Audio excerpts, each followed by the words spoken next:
జీ5 app download చేసుకుని పూర్తి ఎపిసోడ్లని ఉచితంగా చూడండి.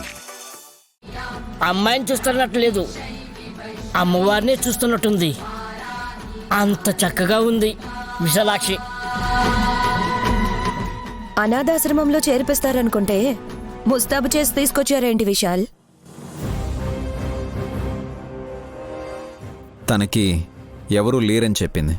మనం ఉన్నామని ఎందుకు చెప్పకూడదు? నగ నట్రా అంతా ఒరిజినలేనా విశాల్? అవునమ్మా.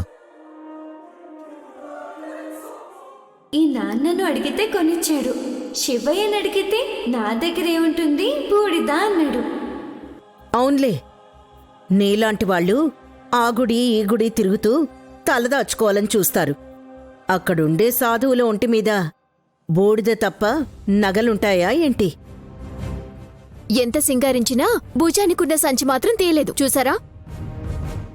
అదేదో పద్యం చెప్పినట్టు కనకపు సింహాసనం పైన శునకాన్ని కూర్చోబెట్టినట్ట. పెదనన్న, సింహాసనం ఏంటి, సింహం మీదనే కూర్చుంటాను నేను. పిచ్చి పాప, పార్వతీదేవిలా ఫీల్ అవుతున్నట్టున్నావు. చిన్నపిల్ల మాటలు ముద్దు ముద్దుగా ఉంటాయి, వాటిని విని ఆనందించకుండా వెటకారంగా మాట్లాడుతున్నారు మీరు. విశాలాక్షి మాటలు అర్థం కాక అలా అంటున్నారు లేవదినా. వచ్చేటప్పుడు ఖాళీ సంచే తెస్తారు, పోయేటప్పుడే నింపుకొని పోతారు. సుమనా, విశాలాక్షి ఆశపడదు. అలాంటప్పుడు ఆ సంచెందుకు బావగారు? శంకరుడిచ్చాడు సుమన. నీకెవరూ లేరన్నావు, నీకు తోచిన వాళ్ళ పేర్లు చెప్పి మా చెవుల్లో పూలు పెట్టకు. బుల్బావు గారు, పాపం తీసుకోండి. ముందు ఆ సంచిలో ఏముందో ఏంటో చూడాలి, లేదంటే వెళ్ళేటప్పుడు మనవే తీసుకొని నావే అనేలా ఉంది.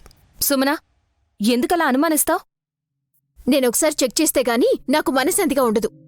ఎవరూ లేరన్న పాప దగ్గర ఏముంటుంది నీ పిచ్చి డౌట్లు కాకపోతే? చూడనివ్వండి.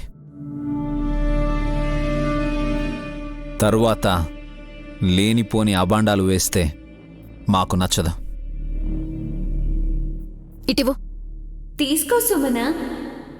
నువ్వివ్వకపోతే లాక్కుని మరీ చూస్తాను.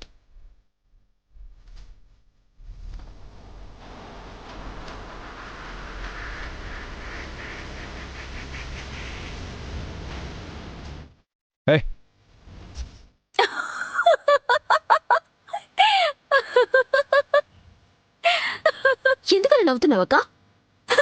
ఆ సంచిని కూడా మోయలేవు, ఆ ఆస్తినేం మోస్తావనిపించి నవ్వొచ్చింది. రాళ్ళు పెట్టిందో ఏమో, చాలా బరువుంది. అమ్మా, నువ్వు తీసి చూడు, సుమన అనుమానం తీరిపోతుంది. అలాగే.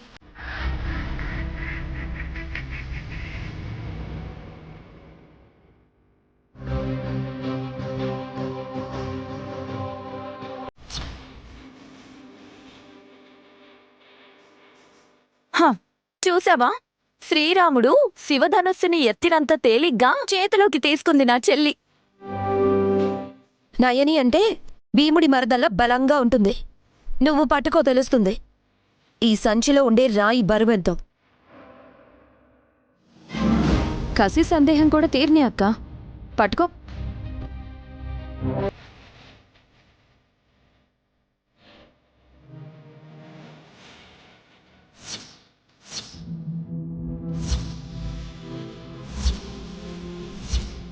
జీ5 యాప్ డౌన్లోడ్ చేసి అన్ని ఎపిసోడ్స్ పూర్తి ఉచితంగా చూడండి.